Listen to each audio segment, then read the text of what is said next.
Hi. Hi guys. Hello, Dami. Hello, Mavi. Good morning, good afternoon, good evening, good night, wherever you are.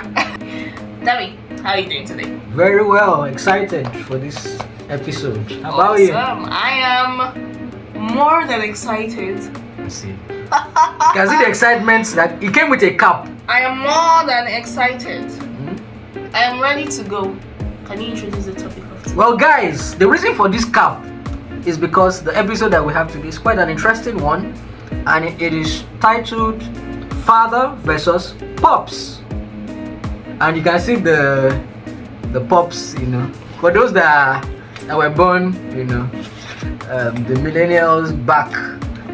I'm sure they saw their pops wear this at some point in time, and that's what we're talking about today. The Then and Now series, which we've been talking about for a week now, and now we're talking about the father pop side of things, how parenting was then and how it is today, and how it has kind of affected the relationship between children and parents. Parents, absolutely. Ignore the old drama. It's going to be an amazing time, and I'm sure parents will learn quite a few things, and children as well will learn quite a few things. Absolutely. So please watch this series with an open heart. As we've said earlier, the then versus the now. So we're looking a lot about how things used to be and how things are now. What are the advantages of how it used to be, and what are the advantages of how it is now? And we'll be looking at the cons as well.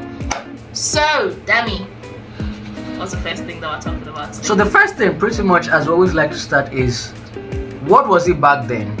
How was the child-to-parent relationship back in the day? So I'll start it off. I think it used to be like a military barracks for some.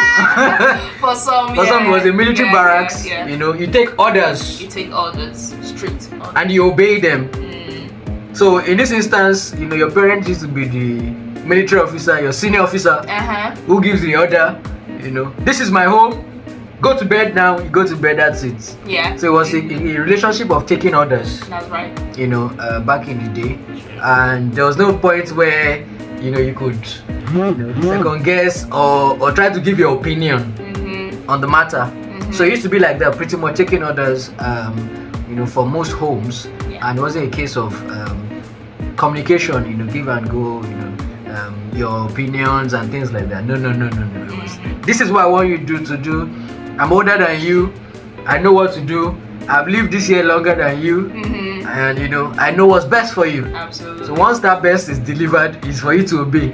Yeah. That pretty much was how it is for most, or the average of most homes. Pretty much. I believe so as well. And on the child side of things, I think it came with a lot of respect. The fact that my parents' words are final. There's no argument. If they say do something, you do it, because parents were quite strict back in the day.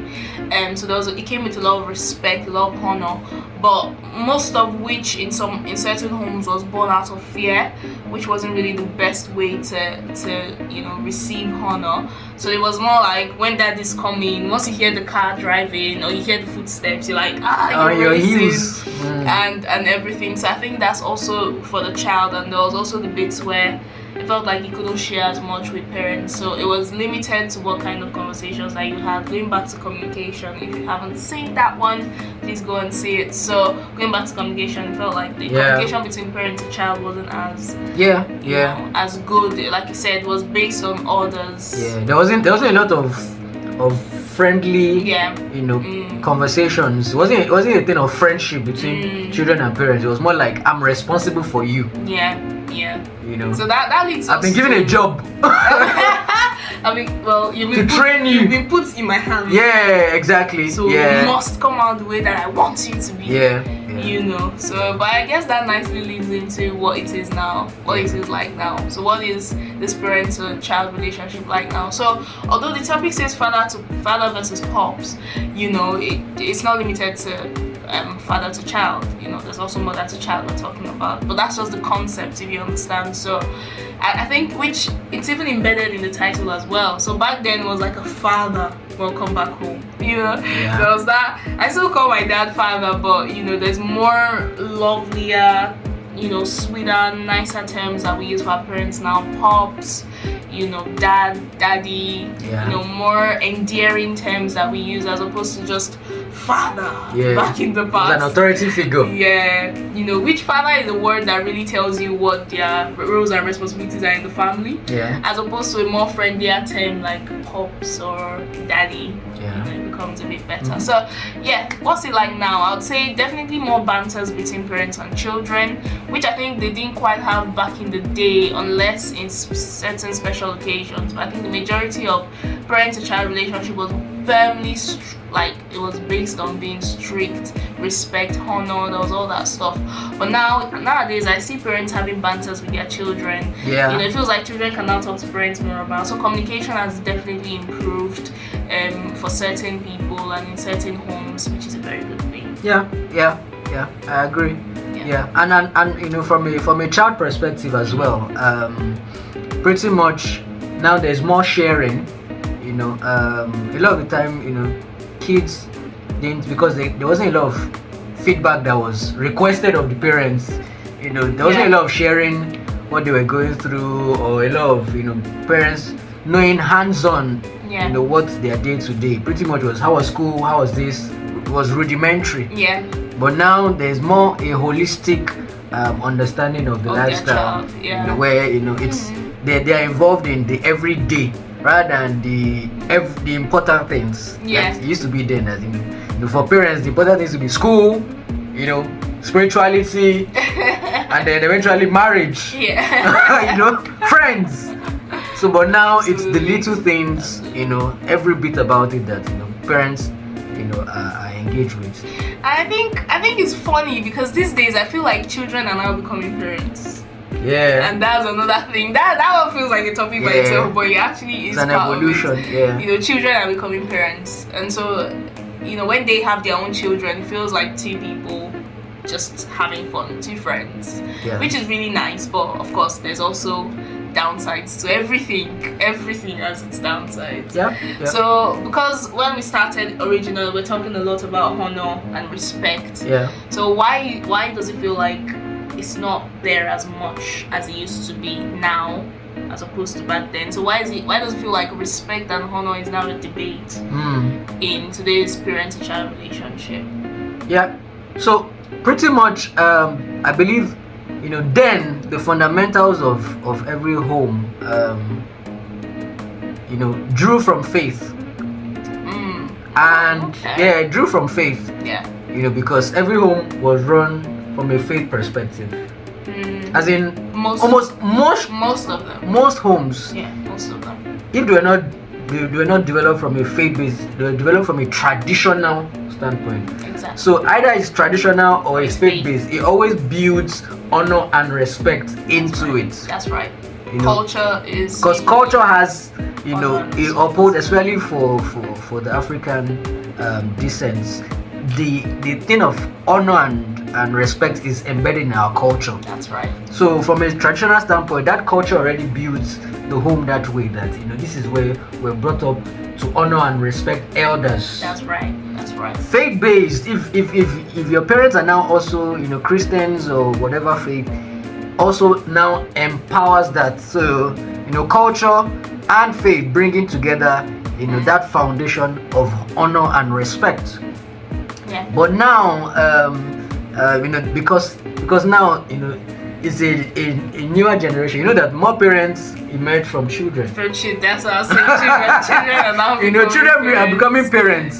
So as children are becoming parents, those foundations are changing, because our understanding of culture is different. It's evolving.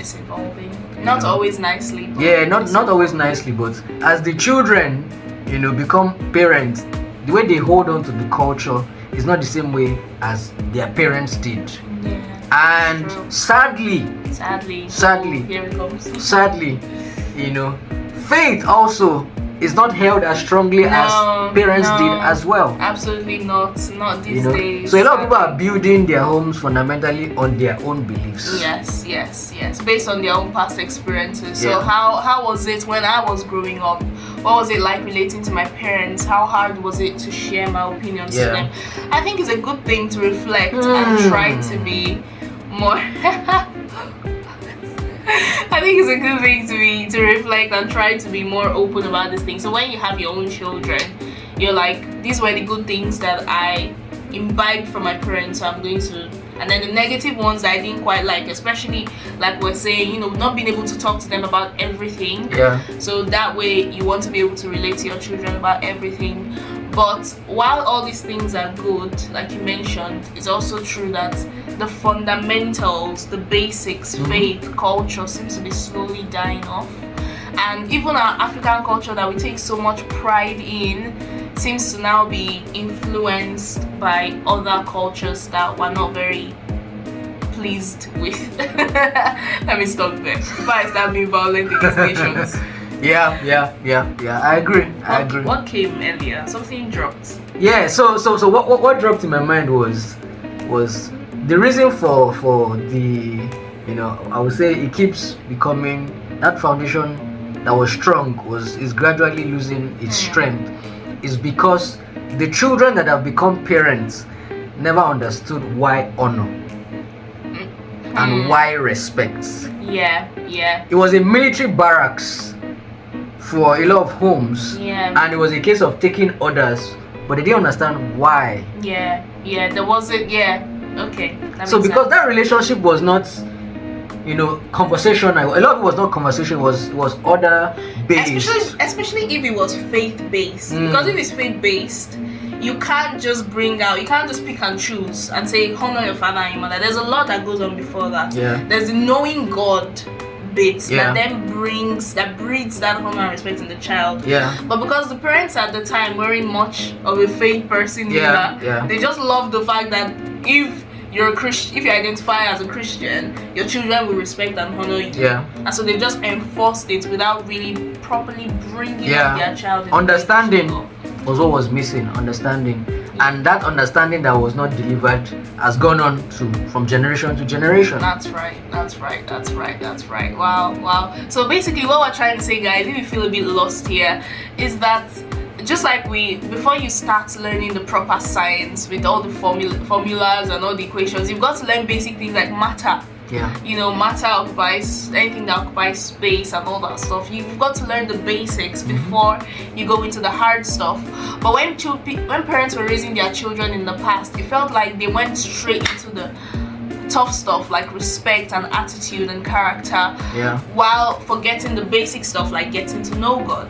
And so a lot of that got lost along the way, where children that have now become parents cannot then carry that mentality and that training that they received to their own children, because they feel like it wasn't given to them right. Because like Dami was saying, the home felt like a military barracks back in the time. It was like orders, you've got to respect me, you've got to honor me.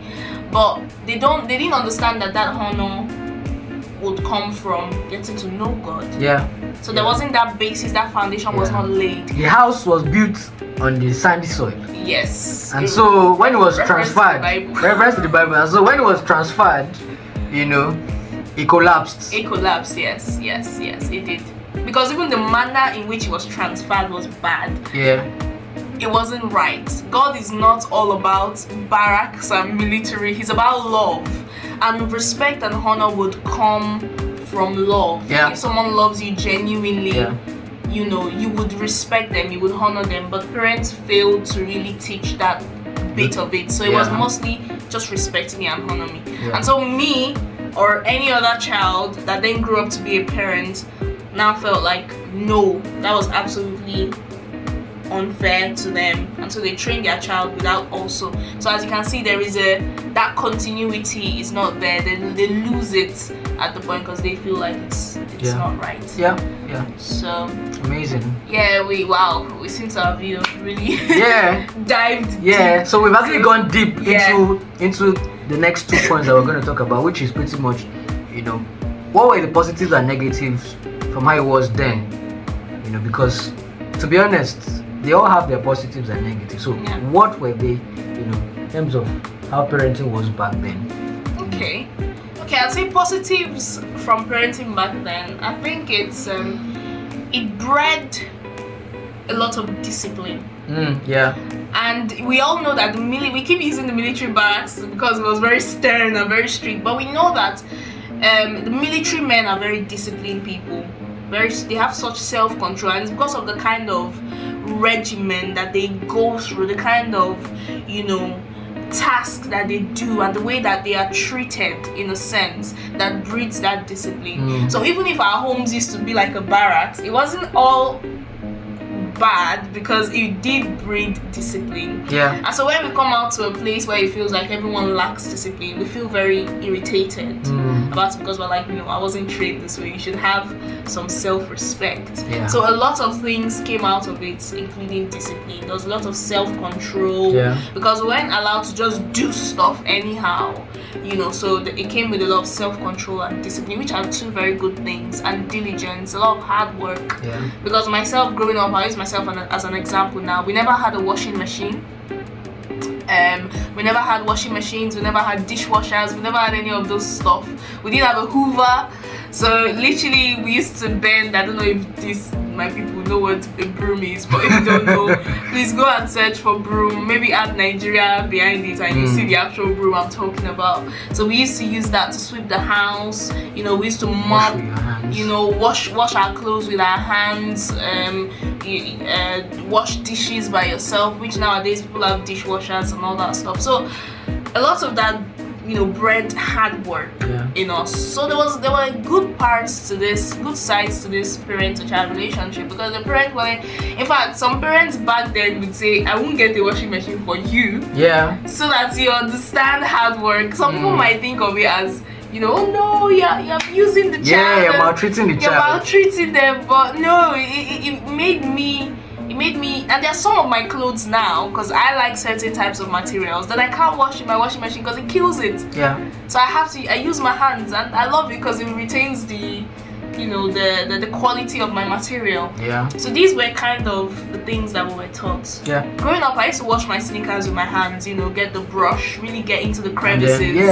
Nowadays, I do throw it in the washing machine once in a while, but if I have I buy a very expensive shoe, I will wash it with my hands. Because I trust my hands. Exactly, because I know what my hands can do. But these days, I walk around town and I see people with shoes that are just, they belong in the bin at that point. They shouldn't be worn out, sorry, but they belong in the bin. If you go through your closet, if you have it, please go and wash your shoe. You can wash shoes. Do you know? You don't. You can. We'll do a DIY. We'll do a DIY for that. Maybe we'll actually. The basic things you can do in your homes with your hands.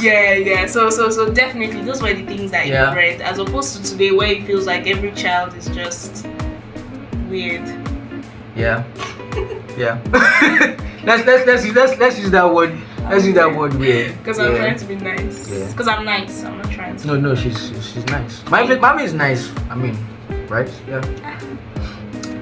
So, what else can I add? Responsibility, which Mavi talked about. Responsibility. Yes. Because in the homes then, we're brought up to do chores, right? A lot of things that were done in the homes, as Mavi said, there weren't a lot of equipment or machines to do them. To help us with them.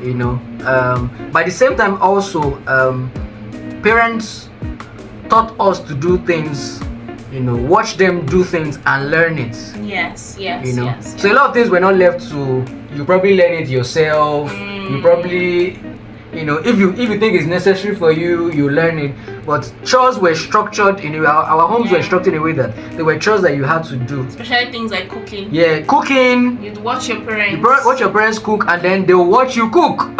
Exactly. And growing up myself, my mom would try my food, and then she'll give her judgment. And then she'll tell me to try it and tell her what I think is wrong with my food.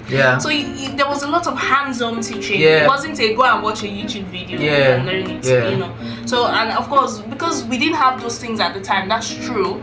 But even now that there's YouTube videos, because that's where I grew up, I still go and stay with my mother in the kitchen. So when she's cooking and I can, I don't do it as much now because I know she might watch this video. She doesn't Right. do it. I don't do it as much now, but back in the day at least, and now sometimes 1 or 2 times I've been in the kitchen with her, helped her out as much as I can because that's where I grew up. And again, we talked about communication in the last episode. Yeah, These are the times that you can communicate with them. Yeah. And so when I'm staying with my mom in the kitchen, she's telling me a lot of things. We're discussing, we're having fun discussions. Please, have fun discussions with your parents. Exactly. They know a lot. Exactly. So those chores, create pockets of time for proper conversations. Yes, true. I feel like we should just delve into how it is now. Yeah. Now, how it is now is that there isn't those pockets of things because there are several things that do those things in the homes now. The equipment that do that. Yeah. So it doesn't create the different clusters within your 24 hours that allows you to engage with your folks. Yes. In unplanned conversation. Unplanned. Yeah. Nowadays you have to structure everything like, okay, tomorrow I will talk to mom for 5 minutes. Come on now, that's your mother you're talking about. Why do you need to put that into your diary? Yeah, I've got 8 hours of work. Yeah. I've got 2 hours of swimming. I've got and then oh my god. the only time you guys meet is even if that's if you have dinner together or lunch Exactly. together. Some people don't. Yeah. Like myself, nowadays I don't. I take my food off because we're all working and there's a lot of things that come to it. Like myself, when I'm doing over shift, I'm barely home, and then there's the family is calling. talking of that, The family is calling. we have the family calling. So yeah. Do you want to take? Yes. Please allow Dami to take his family call. Don't be like Dami. Dami just declined his family's call. I'll call her back after the show. Should have called her and told her that you're on. I'm on set. I'm on set, exactly. So that's what we're talking about, you see. I'll tell you why she can come here this time. So pretty much that's what made it like that, because we spend more time in the home. Yeah. Because we did a lot of things ourselves. We did a lot of things with our parents, but now a lot of things are not done, with your parents, and that's why that bond isn't as strong. It's not there. Myself and Dami were talking. We're having a small conversation before we started, and I said that nowadays it feels like your parents are just older housemates. Yeah. And I think it's very sad. Yeah. Everybody just wakes up, and then go about their life. Parents go to work, the child goes to school, and then the extracurriculars are so many that children spend less time at home. At home, yeah. And the parents, some of these parents as well, because they don't learn, like we said, children have become parents. They didn't want to learn as much, because their families were like, military personnel. So they felt like they didn't really have time to talk to them and build that relationship. So they don't know, they've come into marriage and have their own family, and they don't really know how to build relationships with their children. Yeah. So for some of us, like myself and Dami, for example, we had military style parents, but there were military style parents that were in the faith. So they understood what love meant and how to take care of their children. So yes, they did give us that discipline. They disciplined us very well, made us responsible people, made sure that we took responsibility for what we did, but they also did not miss the love part of it. Yeah, I mean, it was. Should I get into that now? Not for okay, I think at the end of the day we're going to maybe when we go into how we can build those merge the then and the now. I'll pretty much talk about how my own home was and how maybe it could help parents and children, because So right before we get into how you can build good relationships, I also believe strongly that like I was saying earlier, because the children have now become parents, they don't really know how to then engage their children in conversations, in family times. Now family time is still very much, you have children on their phones and everything, so there's not much to do to engage the TV is on and everybody is just, and the children that are becoming parents, they don't know how to cook, so they are learning how to cook. And me, I would even prefer that I'm learning how to cook and I call my child that let's both learn together. But it's also an opportunity but then there's all these stigmas around. There's just so much that has really impeded or hindered that good relationship with parents. parent. Yeah. So we'll just forge right ahead. So how can we help you to build good relationships with your parents or your children? Yeah. In Now. Amazing. Now. So things that you could merge. I'll talk about my example of things I pretty much learned. So as strict as my home was, it was also very liberal. Yes. Very liberal in that she talked about the cooking part of it. Now, I mean, in my house there was no male or female in terms of cooking. Yes. Everyone pretty much learned how to cook. I wonder how we'll have been coping now because we're in different parts of the world. Exactly. So he's alone at the moment. Dammy is. So what would Dammy do? He'd just be getting takeouts. You know how expensive those things are nowadays. So one of the things that we've said about the den is that the culture of the home created a sense of doing things together. We didn't have to create schedules to do things together. Now I know that because of how things are now, perhaps the work schedules are different. But if you build a lot of those things into how your home is built, where a lot of things are done, mom and kid, dad and kid, then you guys will definitely spend more time together. Yeah. Spending time watching TV is not enough time spending together. No. Yeah. So it needs to be the other things, that you're pretty much hands-on, you're cooking together, you're baking, and that span of time allows you to engage and talk to them. With watching a movie, like movie nights, what can you really say during movie nights apart from stuff about the film? Yeah, exactly. But then when you're cooking, you may not be talking about stuff, because what will you be saying about the flour? Come on, you just be turning the flour. That's what you're doing. You'll be having other conversations around it. And then there are also times where you can just sit and talk. Like you don't have to be physically doing something. Yeah. I spent some time with my mom the other day, and we just sat together and we're talking. We're just chatting. I've done it with my mom, I've done it with my dad. I didn't get to live with my dad as long as I've lived with my mom, but even though we didn't spend that much time together, even in the now and I'm getting older, we're still trying to make sure that we have a strong relationship, there's a strong bond. Because let's say my dad turns 70 tomorrow, and then he's doing a birthday party, and they tell me to come and talk about my father. Seriously, don't lie, because some of you will go there and you'll be like, yo, my dad is so easy to talk to, so you don't talk to him. How do you know? So, and you know that our parents are older than us, so no doubt they will go before us, and we pray that they actually do go before us. That's how it's supposed to be, because they're older. They'll live full lives, fulfilled lives, but at some point they would have to go. So you've just got this short window of opportunity to spend with them. You've got to really, really engage and spend this time with them. It's very important. You've got a lot to learn from your parents. A lot. You might not believe it. A lot that you will not get from in fact you can't even get it out of the confines of doing things together. You won't. Things like baking. Do you know, some people till today, some offices still prefer home baked goods as opposed to the store-bought ones that are like done in batches. How do they call that? Things that you do in batches, that you produce in batches. There's something that they are called. Well, things produced in mass production. So some people still prefer the little home baked ones to the mass production goods. So literally, even if your parents is just all your mom taught you to do is to bake, it's still something that you don't know how will help you in the future.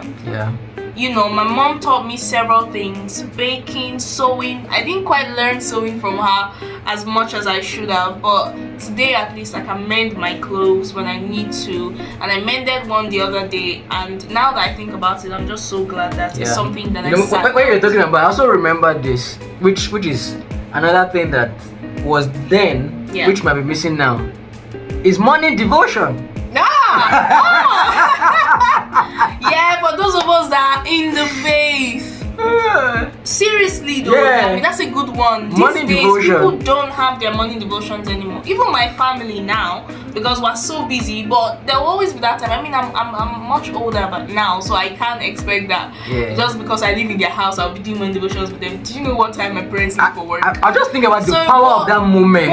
Yeah, I was always spent every morning together, and that was what really taught us a lot of things. Myself, I learned how to read Bible in my morning devotion. I learned how to speak. Because one thing my mom would always do is she would say, Marvelous, you take today's morning devotion, and then she would call my brother and be like, you take tomorrow's morning devotion. So we started to learn how to speak to people. We started from the home. So I would stand in front of the living room while they are sat on the sofa, and I'll be like, this was what I studied yesterday, this was what I learned. And before you get it, transcended into house fellowships and then into church. So that's a good so you one. actually build your communication from those morning devotions. Absolutely. You learn how to speak to people, confidently. You learn how to, express yourself. Because what happens is that you're given, a book, a guide, a manual, a devotional, and then you read it, and they're supposed to interpret it. I mean, what else are the other things that we do in our school? Our presentations in the companies. You're pretty much presenting things. So from your so if you have the dress rehearsals at home. That's why they say that the home is the basis. It's literally where you learn everything. How to talk, how to be respectful. Because some of you complain and you say, oh, my parents are too strict with me because they want honor and they want respect. But don't forget that honor and that respect extends to your bosses at work. That's why some of you lose your jobs. I've come with that. Go ahead. That's why some of us, let me say us now, because I'm part of this generation as well. So some of us lose our jobs, or we lose opportunities, and we don't even know. Some opportunities you've lost and you didn't even know it because someone sat in the crowd, heard you speak to someone anyhow because it feels like you're not properly trained. So engaging with your parents, you have a lot to learn. And parents have a lot of duty to their children. You have a lot to teach. You're not just teaching your child. Sometimes we say, oh, parents just teach their children how to be good people in community. Do you know what that means, to be a good person in this society? That's a lot of work. It doesn't just mean you have to be nice and shine your teeth. Wherever you're like, oh, hi. Oh, come on, that's not all it is. It's also knowing how to talk, knowing how to put your words together. The parents can just give your child a random topic. And start when they're small. You can't start enforcing these things when they're like 16, 17, because they're like, I never used to do this, so what's the point of this now? And I don't know, I'm remembering things. Now also another thing which was quite interesting was which I see, some of the homes that had it then, some of the children that are parents now that had that structure at home, they are better parents, in terms of training their children, in terms of communication and knowledge, is having libraries and reading with your children. So I remember I had a library in my home. I learned reading books from home. Yes. And the fact that you have parents, you can engage them with those things. I see that a lot of children do better now in school. They have parents who have that culture where they engage with them. What are you reading? Because you can't give what you don't have, can you? So even parents as well, your children, the world that you need to be current. It's another thing as well to help build better relationship with your children, because it's communication. And they're going to come to you with things that's going on in the world now, not in your time. They don't know what happened in your time. So they're going to come to you with things that are going on now. So you need to know what is going on now. Don't know how important that is, because you should be the first point of contact for your child, or else they'll go and learn it from someone else. But if you're quite current, I can just imagine Dami being an absolutely amazing parent, because his child will come to you and be like, Dad, today, and it's like, oh, I know that. That one I'll be. I can just imagine him being like that, and I think that's what we need to really cultivate as parents. Not just the children now. What the children owe to their parents is what their parents have already taught them to do. And to be honest, this part of it, I learned it from my dad. There's pretty much nothing that I can pick up my phone and talk to my dad about. In fact, I've got several random texts from him. You should listen to this. Send something, maybe a video on YouTube. You need my to read mom this. does that. And then we'll have a battle and we'll talk about it. So that's time, because there was a bond, and now I'm far away. Communication again. But because a bond had been built, established, where we did several things together, it just flows on. It flows because as the child now grows up, when they become a parent themselves, you are still able to refer to some of the things that you did and you enjoyed with your own parents. Absolutely. And on this topic we can go on, and I like the topic, to be honest. We might do a part 2. I suspect I can feel a part 2 coming on, because we have so much left to talk about, especially when it comes to building good relationship, looking at it from the parent side and from the children's side. But in the meantime, if you would like a part 2, please say in the comment section, or reach out to us if you have our personal details that you'd like a part 2, and we'll go for it. If not, still stick with us on this channel. More good stuff to come regardless. It doesn't have to be about parents, but learning as well. We're teaching ourselves as well for the future. So thank you so much for joining us on this beautiful episode. We will see you on the next one. In the meantime, stay happy. We love you so much. Bye guys. Bye.